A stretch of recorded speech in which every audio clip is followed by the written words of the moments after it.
The fundamentals of breaking out of the matrix, if you will, begins with you thinking for yourself. Half the time you think you're thinking, you're actually listening. So with all this talk of the age of Aquarius, right? Like, we understand what the age of Aquarius is. We understand that we came from a Piscean age. And if you don't understand or did not know that, in the age of Pisces, things were hidden. So when you think about the hidden hand just being the forces unseen who are pulling the strings on the, physical reality, the manufactured reality that we live in. They had a hand in manufacturing that reality. Not against flesh and blood, but against principalities, against powers, against the rulers of the darkness of this world, against spiritual wickedness in high places. So in that Piscean age of darkness just meaning, us not being able to see with our inner eye and not these two eyes. The spell has always been dense. It's just that now they were doing it out in the open before. They're doing it out in the open now. People are just seeing it for what it has always been, because we have been plummeted into this new age, this new cycle of time.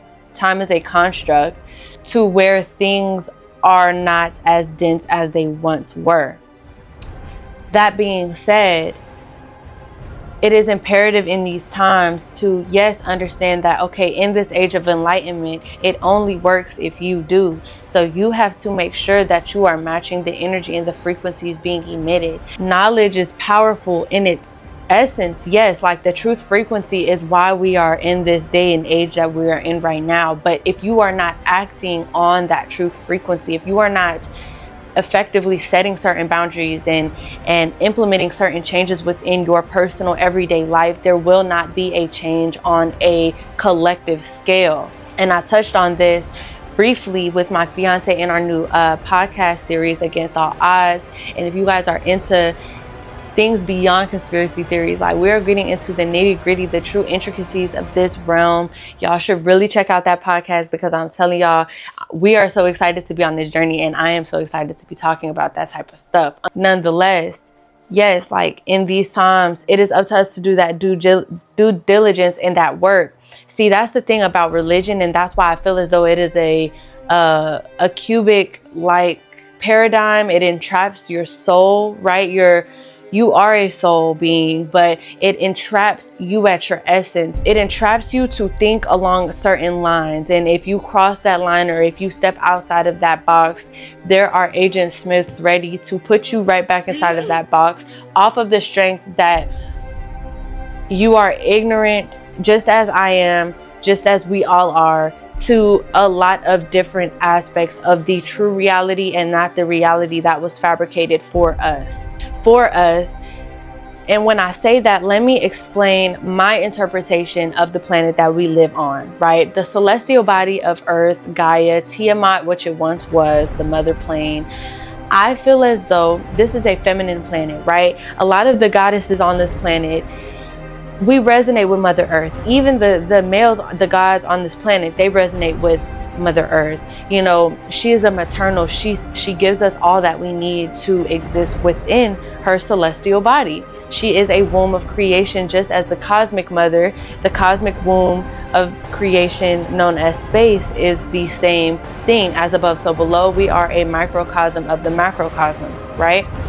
So that being said, if you are aware of the 7 Hermetic principles, one of those principles actually is the law of duality, or the principle of duality. And so if there is up, there is down. If there is left, there is right. If there is quote unquote good, there is quote unquote bad, right? And I say quote unquote because these two ideologies are literally just that, and they are based upon your perception of them. I have learned recently that we are not seeing the world as it is, but as we are. So when you realize that, when we're thinking about us being many creators, right? We are made in the image of the Most High, Source Consciousness. And we have the ability to create on a micro level, just as Source Consciousness has the abilities to create on a macro level. You have the ability to create heaven or hell, even amidst all the chaos. Yes, it is possible. It is all about your mindset. And that is why in this age of Aquarius, many were speaking of the split, where there is a third dimensional reality that is denser and a five dimensional reality that is more etheric and more based on energy. But you cannot expect to just timeline jump from 3D to 5D without doing the middle work in the 4D. You know what I'm saying? Which is your shadow work. So that being said, I do believe that both good and evil, if you will, exists because it has to. So when you look at Earth, yes, it could be a learning school, a school of learning, and a school of self-mastery. At the same time, it can be an energy farm and an energy harvesting center if you are looking at the polarities of there cannot be good without bad and vice versa. So it's all about how you are perceiving the reality going on around you. And with knowledge, you liberate yourself from the shackles of mainstream society and our oppressors who benefit from paradigms like religion,